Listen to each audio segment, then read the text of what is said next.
नमस्कार मंडळी. एका सस्पेन्स आणि थ्रिलर लव्ह स्टोरीमध्ये तुमचं पुन्हा एकदा स्वागत आहे.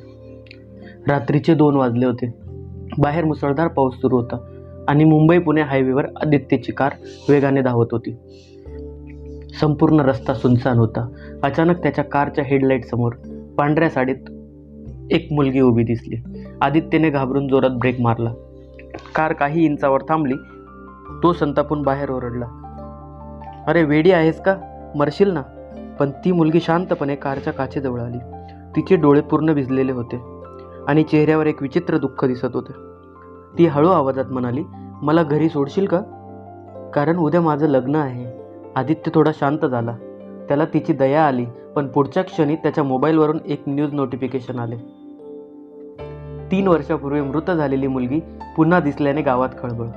आदित्यने थरथरत्या हाताने फोटो उघडला आणि त्याच्या अंगावर काटा आला, कारण फोटोमध्ये तीच मुलगी होती जी त्याच्या कारसमोर उभी होती. आदित्य पुण्यातील एका मोठ्या IT कंपनीत काम करणारा शांत आणि साधा मुलगा होता. सततच्या कामाच्या तणावामुळे तो काही दिवस आरामासाठी लोणावळ्याजवळच्या एका गावात जात होता. पावसामुळे रस्ता पूर्ण ओस पडला होता. ती मुलगी अजूनही कारसमोर उभी होती. काही क्षण विचार केल्यानंतर आदित्य म्हणाला, "बस, मी तुला सोडतो." ती शांतपणे मागच्या सीटवर जाऊन बसली. कारमध्ये एक विचित्र शांतता पसरली होती. फक्त पावसाचा आवाज आणि कारच्या इंजिनचा मंद आवाज ऐकू येत होता. आदित्यने आरशातून तिच्याकडे पाहत विचारलं, "तुझं नाव?" ती हलक्या आवाजात म्हणाली, "अन्वी." तिचा आवाज खूप सुंदर होता, पण त्यात एक खोल दुःख दडलेलं होतं.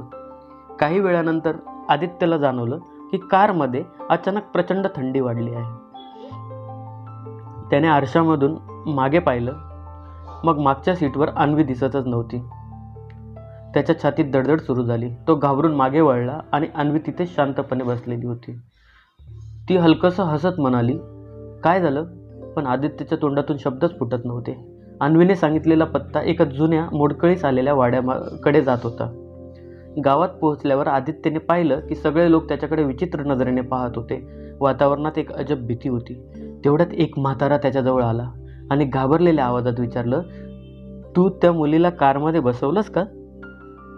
आदित्य थक्क झाला. "हो, पण तुम्हाला कसं माहीत?" म्हातारा थरथरत म्हणाला, "ती मुलगी 3 वर्षापूर्वी मरून गेली." आदित्यच्या अंगावर काटा आला. तो लगेच कारकडे धावत गेला, पण कारमध्ये अन्वी नव्हती. फक्त सीटवर पाण्याचे ओले ठसे होते. त्या रात्री आदित्यला अजिबात झोप लागली नाही. अन्वीचा चेहरा सतत त्याच्या डोळ्यासमोर येत होता. दुसऱ्या दिवशी त्याने गावात चौकशी सुरू केली. त्याला समजलं की अन्वी गावातील सर्वात सुंदर आणि निरागस मुलगी होती. तिचं प्रेम समीर नावाच्या मुलावर होतं. दोघं एकमेकांवर जीवापाड प्रेम करत होते आणि लवकरच त्यांचं लग्न होणार होतं. पण लग्नाच्या आदल्या रात्री अन्वीचा अपघात झाला आणि तिचा मृत्यू झाला. गावातील काही लोक मात्र कुजबुजत म्हणायचे की तो अपघात नव्हता, तो खून होता. त्या रात्री आदित्य पुन्हा त्या सुनसान रस्त्यावर गेला. त्याच्या मनात भीती होती, पण त्याहून जास्त उत्सुकता होती. अचानक पावसाच्या धुक्यातून अन्वी पुन्हा दिसली. यावेळी तिच्या डोळ्यात अश्रू होते. ती थरथरत्या आवाजात म्हणाली, "माझा खून झाला होता." आदित्य हादरला. त्याने घाबरत विचारलं, "कोणी केला?" अन्वी काही क्षण शांत राहिली आणि मग हळू आवाजात म्हणाली, "ज्याच्यावर मी सर्वात जास्त विश्वास ठेवला." आदित्यने त्या प्रकरणाचा तपास सुरू केला. त्याला समजलं की अन्वीच्या मृत्यूनंतर समीर अचानक गाव सोडून गेला होता. गावातील लोक त्याच्याबद्दल बोलायलाही घाबरत होते. तपास करताना आदित्यला एका जुन्या कपाटात अन्वीची डायरी सापडली. त्यात लिहिलं होतं, "जर मला काही झालं तर समीरवर विश्वास ठेवू नका." हे वाचून आदित्यच्या मनात प्रश्नांचं वादळ उठलं. समीरनेच अन्वीचा खून केला होता का? दरम्यान अन्वी रोज रात्री आदित्यला भेटू लागली. हळूहळू आदित्य तिच्या प्रेमात पडू लागला. पण त्याच्या मनात सतत एकच प्रश्न होता, तो एका आत्म्यावर प्रेम करत होता का? एका रात्री अन्वीने त्याचा हात धरला. तिचा स्पर्श बर्फासारखा थंड होता. ती त्याच्याकडे पाहत म्हणाली, "माझं अपूर्ण प्रेम पूर्ण करशील?" आदित्यच्या डोळ्यात पाणी आलं. तो हळू आवाजात म्हणाला, "मी तुला न्याय मिळवून देईन." शेवटी आदित्यला समीर सापडला. तो एका जुन्या घरात वेडसर अवस्थेत राहत होता. आदित्यने रागाने विचारलं, "अन्वीचा खून तू केलास?" समीर जोरात ओरडला, "नाही, मी नाही." तो रडू लागला. काही वेळानंतर तो थरथरत्या आवाजात म्हणाला, "त्या रात्री अन्वीला तिच्या स्वतःच्या भावाने मारलं." आदित्य हादरला. कारण गावातील सगळ्यात प्रतिष्ठित आणि आदरणीय माणूस म्हणजे अन्वीचा भाऊ विक्रांत होता.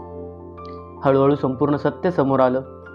विक्रांतला अन्वीचं समीरवर असलेलं प्रेम मान्य नव्हतं. घराची प्रतिष्ठा आणि समाजाची भीती यासाठी त्याने स्वतःच्या बहिणीचा खून केला आणि अपघाताचा बनाव केला. पण अन्वीचा आत्मा अजूनही न्यायासाठी भटकत होता. आदित्यने सर्व पुरावे गोळा करून पोलिसांसमोर सत्य आणलं. विक्रांतला अटक झाली आणि संपूर्ण गाव हादरलं. त्या रात्री आदित्य एकटाच त्या रस्त्यावर उभा होता. अचानक त्याच्यासमोर अन्वी प्रकट झाली. यावेळी ती सुंदर लाल साडीत होती आणि पहिल्यांदाच तिच्या चेहऱ्यावर शांत हसू होतं. ती हळू आवाजात म्हणाली, धन्यवाद. आदित्यच्या डोळ्यात अश्रू आले. तो दुःखी स्वरात म्हणाला, तू मला सोडून जाशील? अन्वी हलकेच हसली आणि म्हणाली, काही प्रेमकथा पूर्ण होत नाहीत, पण त्या आयुष्यभर लक्षात राहतात. हळूहळू तिचं शरीर धुक्यात विरून गेलं. आदित्य एकटाच उभा राहिला, पण यावेळी त्याच्या चेहऱ्यावर भीती नव्हती, फक्त प्रेम होतं. कधी कधी खरं प्रेम मृत्यूनंतरही संपत नाही, ते फक्त आठवण बनून कायम जिवंत राहतं. धन्यवाद मित्रांनो. कथा आवडली असेल तर लाईक करा आणि चॅनलला सबस्क्राईब करा.